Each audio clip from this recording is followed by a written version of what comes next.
জেসমিন আক্তার নামে এক বোন প্রশ্ন করেছেন, আসসালামু আলাইকুম হুজুর, আমার একটা ছেলের সাথে সম্পর্ক আছে 7 বছরের, কিন্তু আমাদের বিয়ে হয়নি।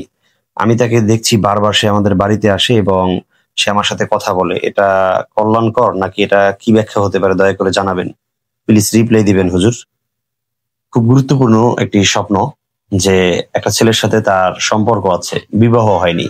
তাহলে বৈবাহিক সম্পর্ক ছাড়া যে সম্পর্কটা মানুষের মাঝে থাকে, আমরা সেটাকে খুব সহজেই বুঝতে পারি যে এটা ফ্রেন্ডলি একটা সম্পর্ক থাকে, অথবা কারোর সাথে লাভের একটা সম্পর্ক থাকে, যেটা কিন্তু হারাম। তো ইসলামে নিষিদ্ধ বা হারাম, অবৈধ এই ধরনের সম্পর্ক স্থাপন করা স্বপ্ন যোগে, এটা মোটেও ভালো দিক না। 1 নম্বর বিষয়। দ্বিতীয় নম্বর, সেই হারাম সম্পর্কটাকে, হারাম রিলেশনশিপটাকে আপনি স্থায়ী করেছেন, দীর্ঘায়িত করেছেন প্রায় 7 বছর। তৃতীয় নম্বর হলো, সে বারবার আপনাদের বাড়িতে আসে। এই পুরো স্বপ্নটা জুড়ে আপনাকে 3টা মেসেজ দেওয়া হচ্ছে। 1 নম্বর হলো, যার সাথে আপনি বারবার এই ধরনের স্বপ্নটা দেখছেন, তাকে নিয়ে বেশি বেশি দুশ্চিন্তা করেন, তাকে নিয়ে ডিপ্রেশনে থাকেন, অথবা তাকে নিয়ে বেশি বেশি মাথার ভিতরে ঘুরপাক করানোর কারণেই আপনি তাকে স্বপ্ন দেখছেন। দ্বিতীয় নম্বর হলো, যে তাকে নিয়ে আপনার এলাকার ভিতরে বদনাম ছড়িয়ে পড়ার সম্ভাবনা রয়েছে, এবং এটার সম্ভাবনা অধিক পরিমাণ। যার কারণে আপনাকে স্বপ্নে সতর্ক করা হচ্ছে যে তুমি যার সাথে রিলেশন করছো, তুমি যার সাথে সম্পর্ক স্থাপন করেছো, তার বাড়িতে আনাগোনা, অথবা তার সাথে কথা বলা, তার সাথে সম্পর্ক রাখাটা, এই বিষয়টা এলাকার মানুষ জেনে গিয়েছে, এবং এলাকার মানুষ যে কোনো সময় তোমার নামে বদনাম রটাতে পারে, এমন সম্ভাবনা রয়েছে।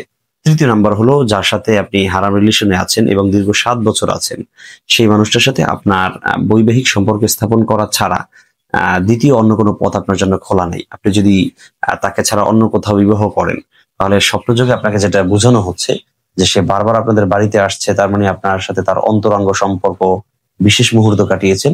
আপনি অন্য একটা মানুষকে গিয়ে পরবর্তীতে ধোঁকা দিবেন। এ ধরনের ধোঁকায় সংযুক্ত না হয়ে আপনি যার সাথে রিলেশন করছেন, অতি দ্রুত তার সাথে বিবাহ করে ফেলেন।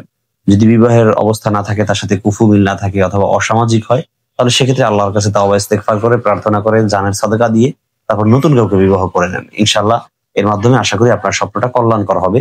তাছাড়া আপনার স্বপ্ন থেকে বেশ অনেকগুলো খারাপ দিকের সতর্কতা দিচ্ছে, সতর্ক বার্তা আপনাকে দেওয়া হচ্ছে। দর্শক, আল্লাহ তাআলা আমাদের সবাইকে আর রুইতু সলিহা, ভালো স্বপ্ন দেখে সেগুলো আমাদের জীবনে বাস্তবায়ন করা, উপভোগ করা তৌফিক দান করুন।